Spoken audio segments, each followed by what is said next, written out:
어제 실시된 뉴욕주 예비선거에서 피터 쿠, 폴 벨런 등 현역 의원들이 승리했습니다. 뉴저지 한인회 추석 대잔치가 더욱 알찬 프로그램으로 오는 30일부터 뉴 오버팩 팍에서 열립니다. 새 회계년도가 시작되는 10월 문호에서 취업이민, 가족이민 모두가 크게 개선된 것으로 나타났습니다. 이달 중 역대 최대 규모의 이민 단속 작전이 실시될 것이라는 소식이 알려지면서 이민자 사회가 크게 동요하고 있습니다. H마트가 허리케인 하비 피해 이재민들을 돕기 위해 모금 캠페인을 진행합니다. 이상은 이 시각 주요 뉴스입니다. 여러분 안녕하십니까? KBN 뉴스입니다. 어제 실시된 뉴욕주 예비선거에서 관심을 모았던 퀸즈 지역 선거구는 현역 의원들의 승리로 끝났습니다. 맨해튼 2선거구에 도전했던 로니조 후보도 아쉽게 패배했습니다. 보도에 김지수 기자입니다. 어제 치러진 뉴욕주 예비선거. 맨해튼 제2선거구에서 시의원에 도전했던 유일한 한인 후보 로니조는 8%에 불과한 득표율로 고배를 마셨습니다. 6명이 도전한 2선거구는 6,300여 표를 획득한 칼리나 리베라가 승리했습니다. 퀸즈 한인 밀집 지역의 선거 결과는 현역 의원들의 승리로 끝났습니다. 플러싱 20선거구는 3,657표를 얻은 피터구 의원이 2,632표를 얻은 앨리스 텐을 천여 표 차이로 누르고 민주당 후보로 확정됐습니다. 19선거구도 현역 폴 벨런 의원이 2,991표를 얻어 54.14%의 득표율로 승리했습니다. 6명의 후보가 도전한 민주당 뉴욕시장 경선은 빌 드블라지오 시장이 74.18%의 득표율로 압도적인 표차로 승리했습니다. 강력한 도전자로 평가받던 살 알바니스는 15% 득표에 그쳤습니다. 드블라지오 시장은 공화당 경선에서 승리한 니콜 말리오 타키스와 오는 11월 본선거에서 대결합니다. KBN 뉴스 김주수입니다.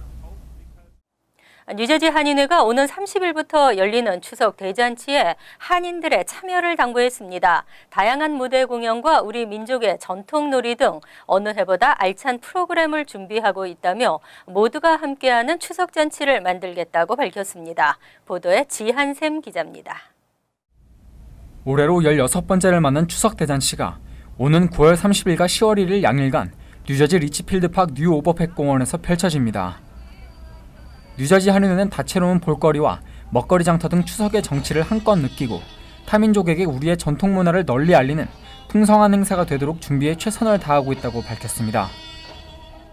많은 분들의 참여를 바라고 또한 더 또 풍성한 행사를 위해서 스폰서나 또 책자 광고 벤더로도 많은 분들이 참여를 해주시기를 바라고 참여 문의는 뉴저지 한인회 201-945-9456으로 해주시면 감사하겠습니다.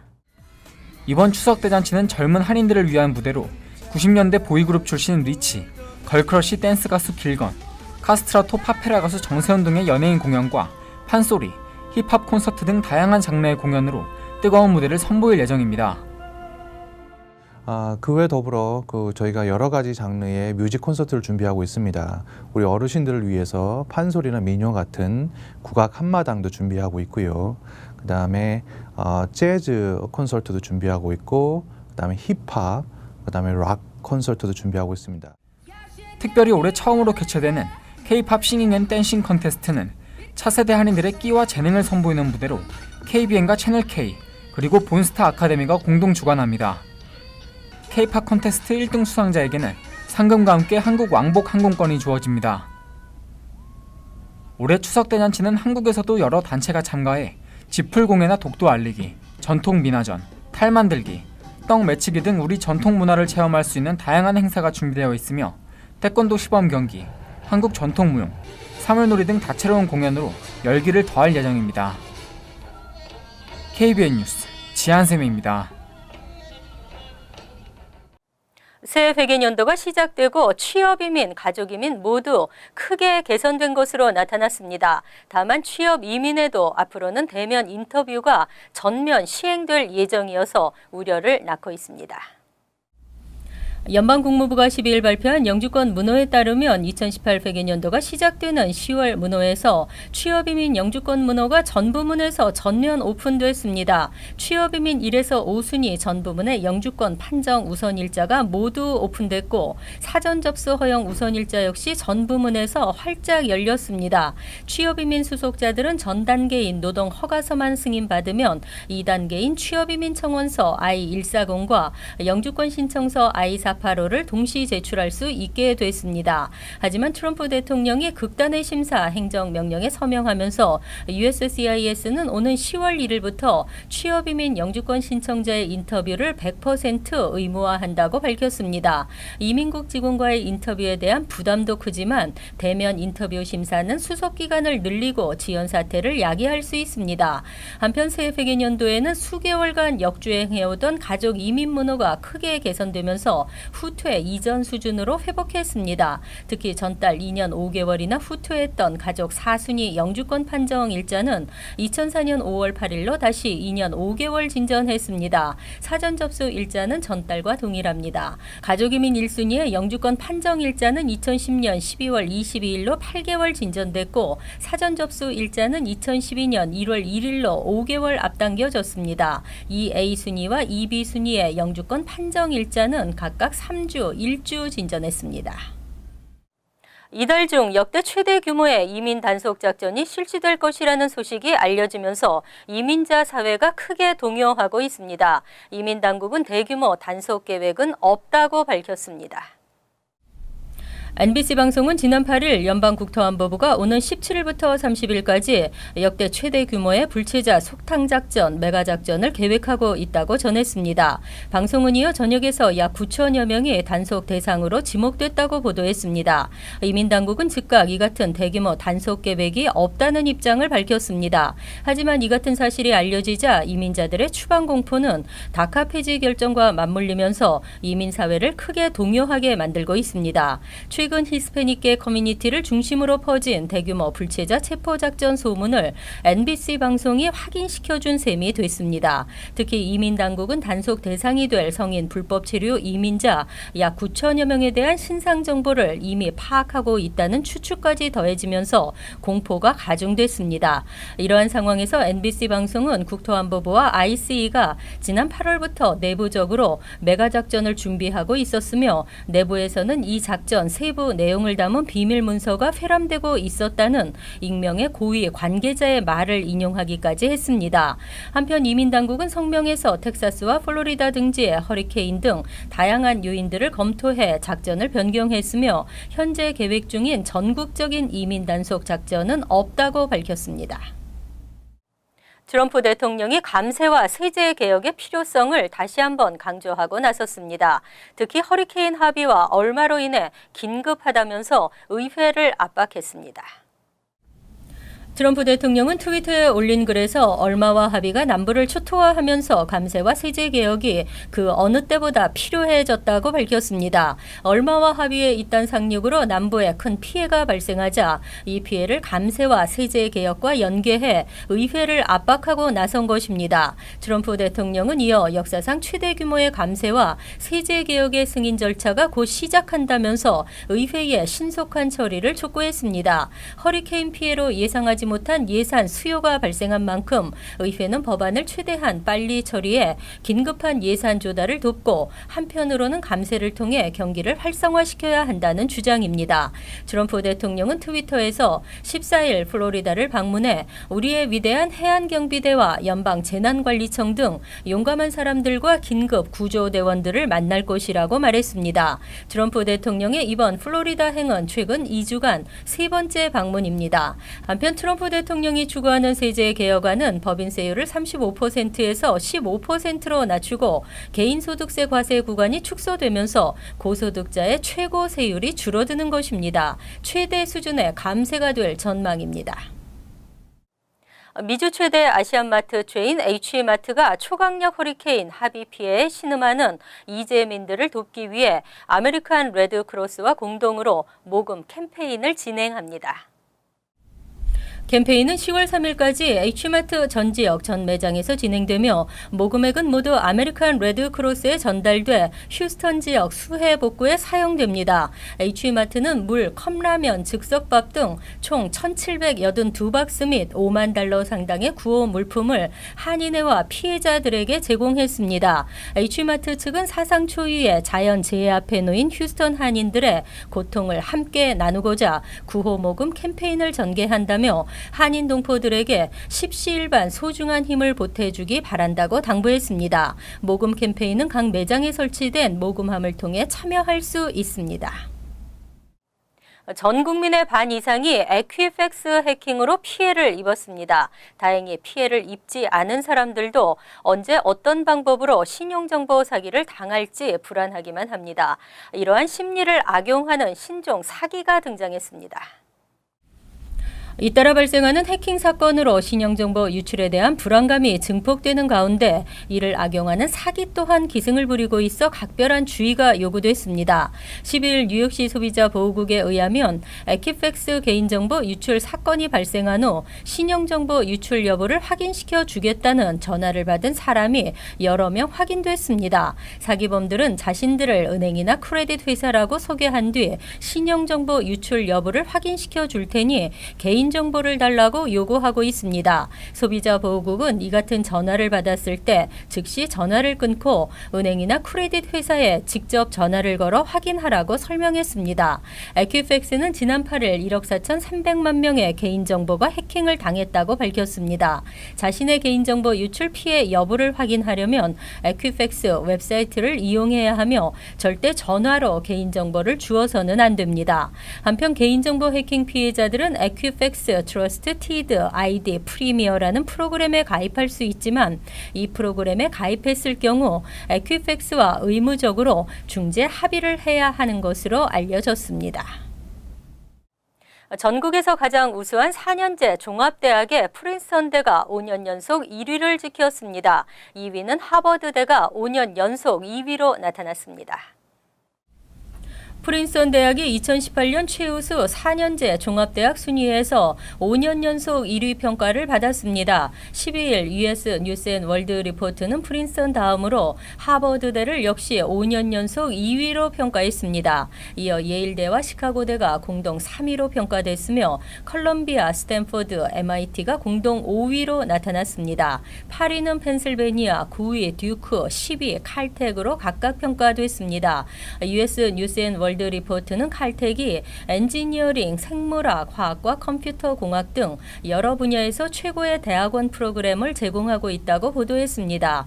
뉴욕주 소재 종합대로는 컬럼비아, 코넬, 뉴욕대, 로체스터 등이 상위권으로 평가됐고 뉴욕 주립대 계열 중에서는 빙햄튼이 87위로 나타나 가장 순위가 높았습니다. 그 외에는 스토니브룩과 버팔로가 공동 97위를 차지했습니다.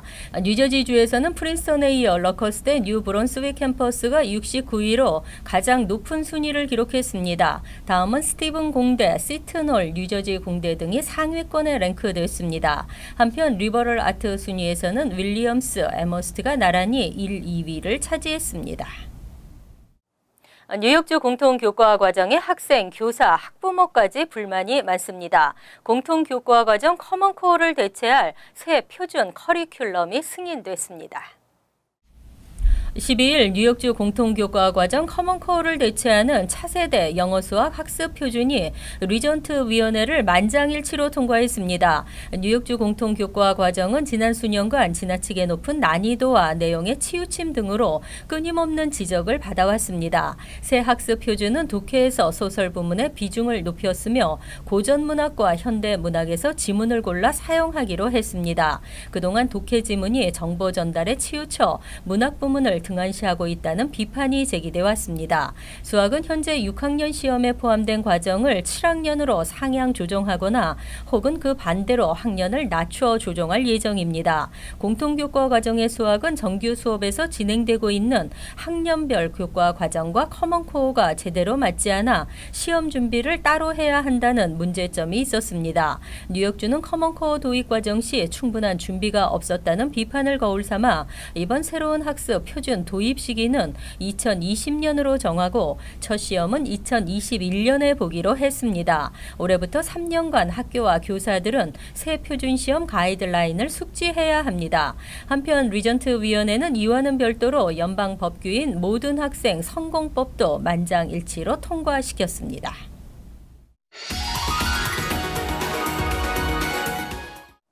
이어서 LA 지역 한인사회 소식입니다. 캘리포니아주가 다카 폐지 위헌 소송에 합세한 가운데 LA 카운티도 다카 프로그램 폐지를 지지하는 주에 공무원 여행을 제한하기로 결정했습니다. LA 카운티 슈퍼바이저 위원회는 오늘 LA 카운티 정부 관계자들이 다카 폐지를 찬성하는 주로 여행하는 것을 금지하는 내용의 발의안을 찬성 3표와 반대 1표로 통과시켰습니다. 힐다 솔리스 LA 카운티 슈퍼바이저가 발의한 법안에 따르면 LA 카운티 공무원들은 1년 동안 다카 프로그램 폐지를 지지하는 텍사스와 엘라바마 그리고 루이지애나주 등 9개 주의 여행이 제한되지만 재난 상황으로 비상사태일 경우 병력 지원 등이 필요한 경우에는 제한됩니다. 한편 LA 카운티 당국은 연방정부의 다카 프로그램 수혜자들을 보호하기 위한 법적 대응도 준비하고 있다고 밝혔습니다.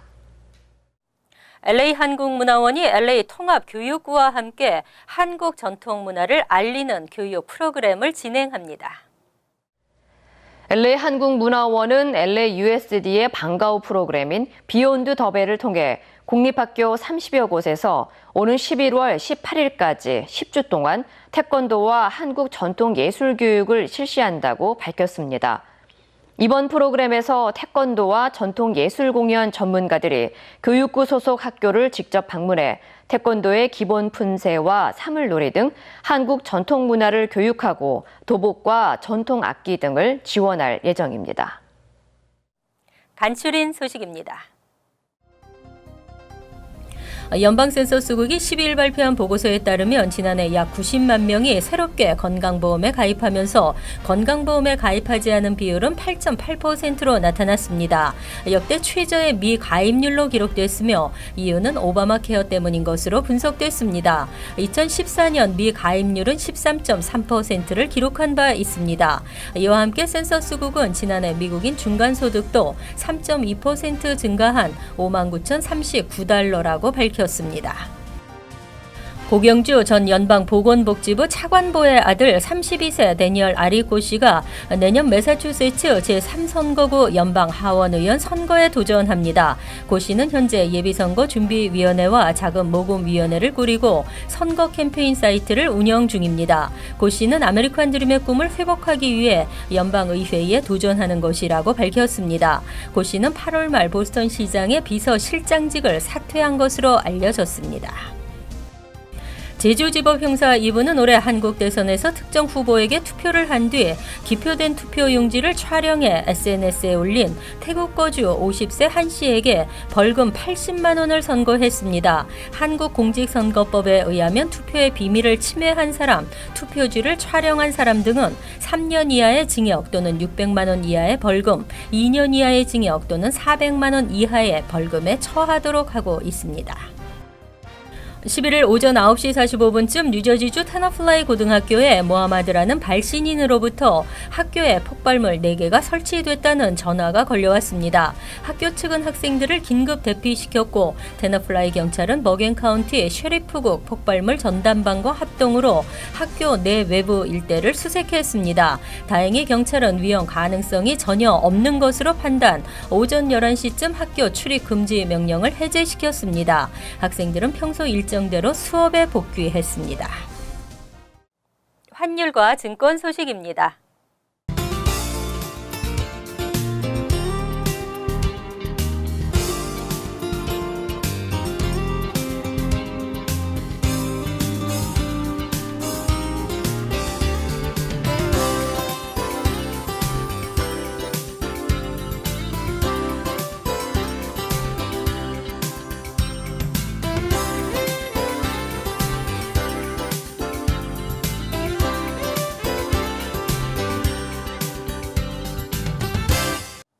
이어서 날씨입니다. 목요일은 대체로 맑겠지만 간간히 흐리다가 지역에 따라 번개가 치겠습니다. 낮 최고 기온은 78도, 섭씨 26도, 밤 최저 기온은 66도, 섭씨 19도로 예상됩니다. 금요일은 대체로 흐리겠으며 한두 차례 소나기가 내리겠습니다. 토요일은 흐리고 습도가 높아 후덥지근하겠습니다. 이상으로 KBN 뉴스를 마칩니다. KBN과 함께 편안한 하루 되시기 바랍니다.